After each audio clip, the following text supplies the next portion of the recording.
Sir Syed Ahmad Khan कौन थे? Social reformer थे।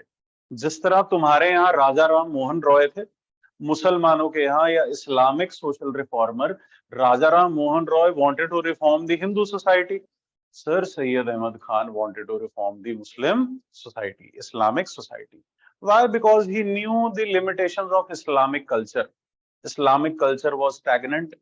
एजुकेशन पर ध्यान नहीं दिया जा रहा था, मदरसास पर ध्यान दिया जा रहा था, साइंटिफिक एजुकेशन पर ध्यान नहीं दिया जा रहा था, विमेन्स एजुकेशन पर ध्यान नहीं दिया जा रहा था, सेक्युलर एजुकेशन पर ध्यान नहीं दिया जा रहा था, मॉडर्न वेस्टर्न एजुकेशन पर ध्यान नहीं दिया जा रहा था।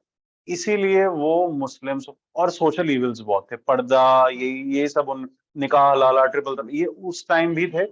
इसीलिए पोलीगैमी, तो इसीलिए सर सैयद अहमद खान जो थे वो मुस्लिम्स को रिफॉर्म करना चाहते थे। उनकी लाइफ के दो फेजेस हैं, एक 1857 से पहले, इधर देखो सारे, एक 1857 से पहले का फेज, दूसरा 1857 के बाद का फेज। जो 1857 से पहले का फेज था, देखो उस फेज में ही was an advocate of Hindu Muslim unity. The reason being is 1857 का जो वॉर हुआ था, अंग्रेजों ने उसके बाद policy of divide and rule start करी थी। क्यों करी थी? क्योंकि 1857 के रिवोल्ट का जो डेकोरेटिव हेड था वो मुस्लिम मुगल रूलर था, बहादुर शाह जफर, वो था पहली चीज।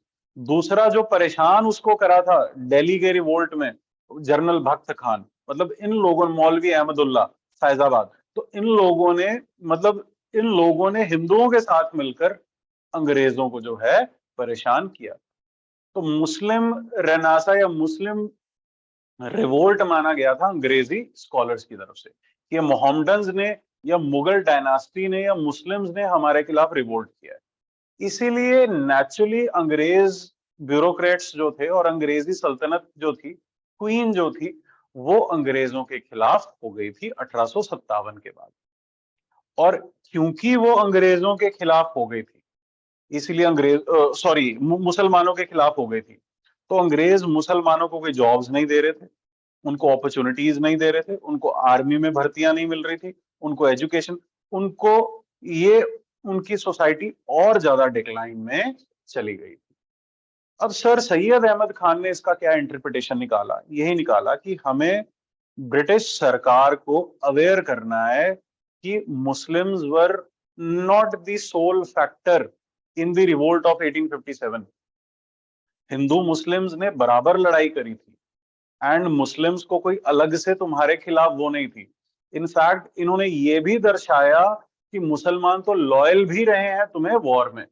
तो इन्होंने अपने किताब जो लिखी अज़बाबे बगावते हिंद, कि जो हिंदुस्तान ने बगावत करी है उसका असबाब, उसका रीजन क्या है, उस किताब में इसमें लिखा हुआ है अज़बाबे बगावते हिंद।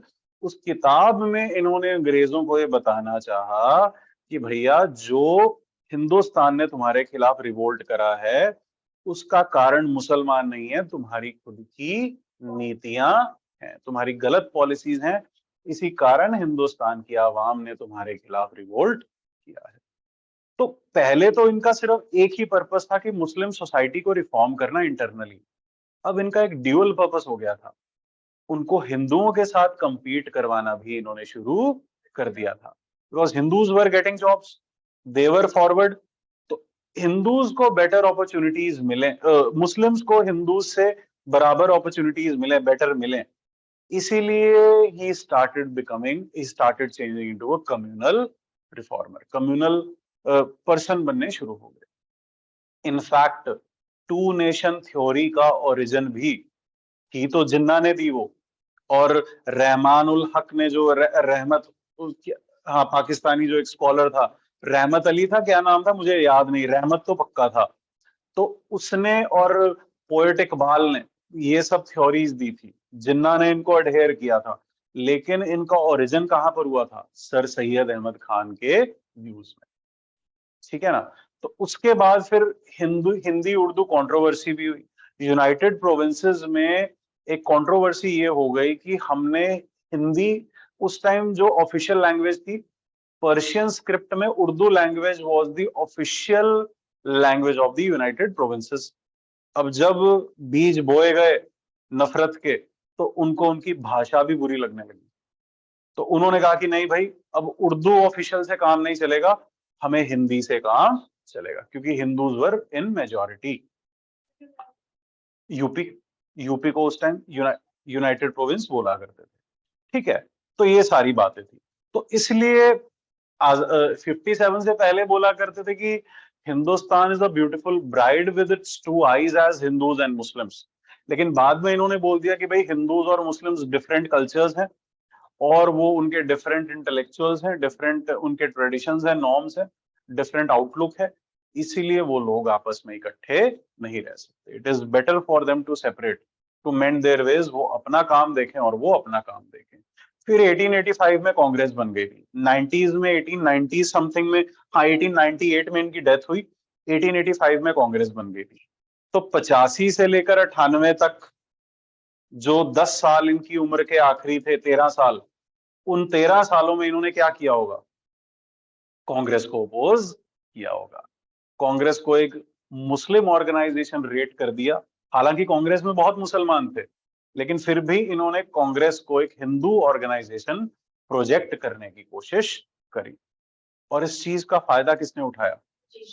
अंग्रेजों ने, लॉर्ड कर्जन ने, लॉर्ड डलहौजी, इन सब ने इस चीज का बखूबी फायदा उठाया।